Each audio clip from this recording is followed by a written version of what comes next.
Prologue. Catherine Lyon wasn't sure if she'd heard her son scream or if she'd dreamed it. There it was again. It was her son, and he was screaming. She grabbed her robe, raced to the door, and threw it open.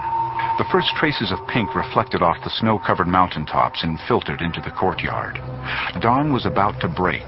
She ran across the second-story balcony toward the men's quarters. Once again, she cursed the fact that they were separated, but Eric was 13 now, and segregation in the compound was expected.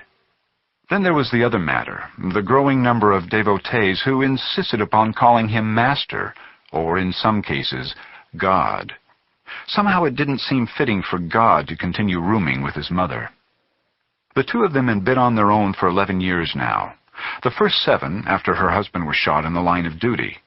The rest after Michael Coleman had laid down his life for them, but not before accidentally infecting Eric with a special DNA. A DNA that many believed to come from the blood of Christ.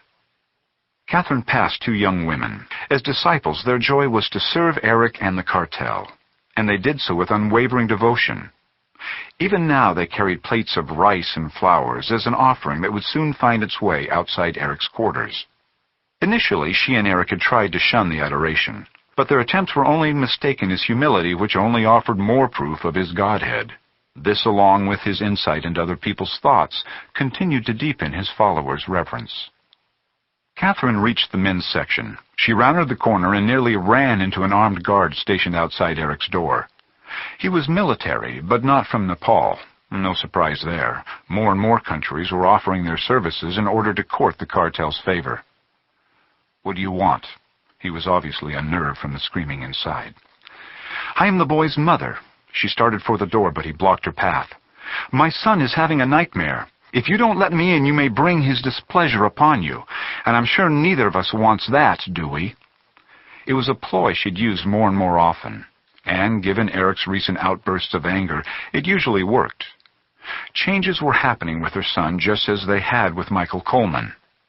Although Eric's supernatural powers continued to grow, the tender mercy and compassion he'd once exhibited had begun to die.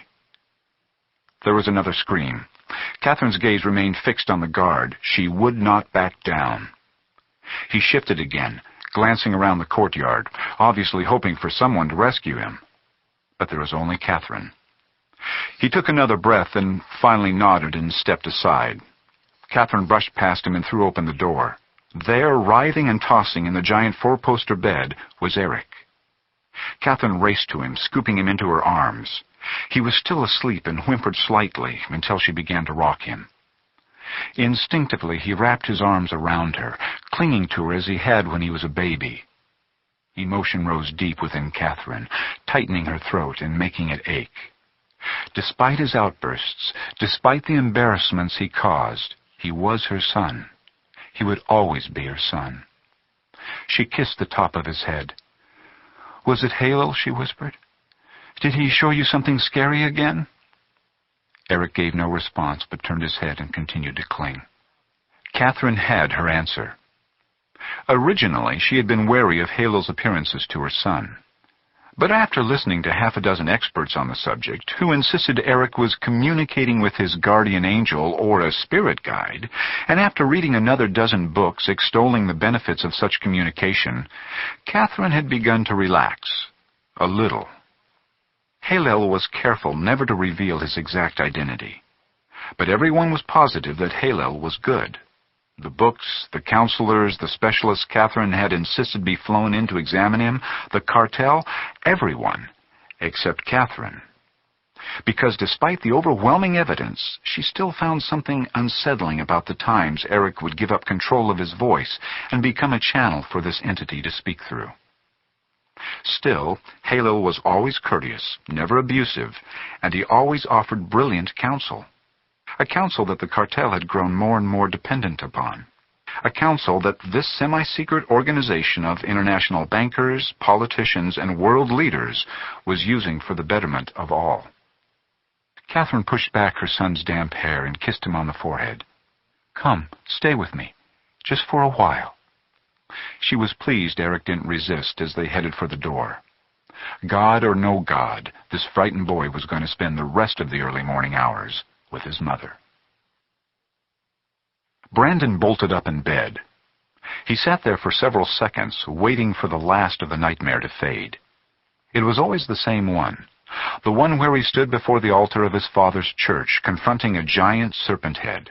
As always, the vapor specter had floated above the aisle, just a few feet before him. As always, it had opened its tremendous mouth in preparation to devour him. And, as always, Brandon stood terrified, staring helplessly into its throat, seeing a whirling vortex of human faces screaming in agony, spiraling down into an endless abyss. The nightmare didn't come often, but when it did, it always left him cold and shaken. The reason was simple. It was identical to the confrontation he had actually had in his father's church over a year ago. The encounter had taken his father's life, and it had nearly destroyed his own. But tonight there had been a difference. As he clung to the altar, he had noticed some sort of crescent moon and five-pointed star carved into the wood. The image seemed vaguely familiar, but he couldn't place it. He wouldn't be able to go back to sleep, he was certain of that. He snapped on the light and sat on the edge of the bed. Scattered on the floor were the remains of yesterday's newspaper. There were the usual headlines about the recent crash of the Tokyo Stock Exchange and fears that Wall Street and Nasdaq were following. Another article spoke on the masses of people starving from the drought. There was also something about the rapid spread of a new virus they'd nicknamed Scorpion. Latest estimates were that 1.3 million of the world's Semite population, mostly Jews and Arabs, were already infected, and it was going to get a lot worse before it got better. Finally, there was another article on the progress Lucas Ponte and the cartel were making toward world peace. But yesterday's headlines were of little interest to Brandon. His eyes were drawn to a pile of sketches on the dresser across the room. Sketches made by Gertie Morrison before she died. No one had taken the old woman seriously when she lived, but the prophecies she had given regarding Brandon and Dr. Sarah Weintraub had proven eerily correct, down to the tiniest detail.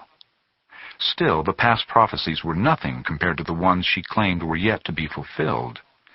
The ones insisting that both he and Sarah were the two end-time prophets mentioned in the Bible. Of course, it took more than one woman's predictions to get them to take such a claim seriously, no matter how accurate those predictions had proven in the past, and God seemed only too happy to oblige with further evidence, such as the words of other so-called prophets spoken over his mother when she was pregnant with him, and the demoniacs who always screamed whenever he or Sarah entered their presence, and the results of the paranormal tests Sarah had run on him when they'd first met. There was, however, one further piece of evidence, perhaps stronger than all the others combined: the emergence of Brandon's own prophetic gifts, and, just as importantly, his newfound ability to heal the sick. If God was trying to make a point, he'd certainly gone out of his way to do so. Yet, at the same time, he was frustratingly silent when it came to any details on the how or the when. Brandon rose from the bed and shuffled toward the pile of sketches. Many of them were detailed drawings Gertie had made of him at pivotal moments in his childhood. The fact that she had never seen him during this time made them even more compelling. But the last sketch was the one he and Sarah had found the most unsettling. It was a sketch that featured both of them together. Their hair was cut short, and they stood in an ancient walled city. And hovering directly in front of them was the vaporous snakehead of his dream. It was poised to devour them. But equally disquieting was that the serpent was held at bay by what looked like flames of fire spewing from Brandon's mouth. Brandon stared at the sketch before setting it back down. Then, taking a deep breath, he headed back to bed. He shut off the light and stared up at the ceiling. It was doubtful he'd be able to sleep, but he needed to try. After all, today was going to be a busy day. Today, in just 11 hours and 17 minutes, he and Dr. Sarah Weintraub were to become husband and wife. Sarah, your veil, it's all... Here, let me straighten it. Dr. Sarah Weintraub obeyed and leaned forward. She stood just outside the sanctuary doors as the wedding coordinator flitted about making last-minute adjustments. Some thought the wedding came too quickly. Others were sure it wouldn't last. Brandon was 4 years her junior, and many were certain that the couple was asking for marital disaster. But that didn't bother Brandon, and it certainly didn't bother her. In fact, Sarah found him less self-absorbed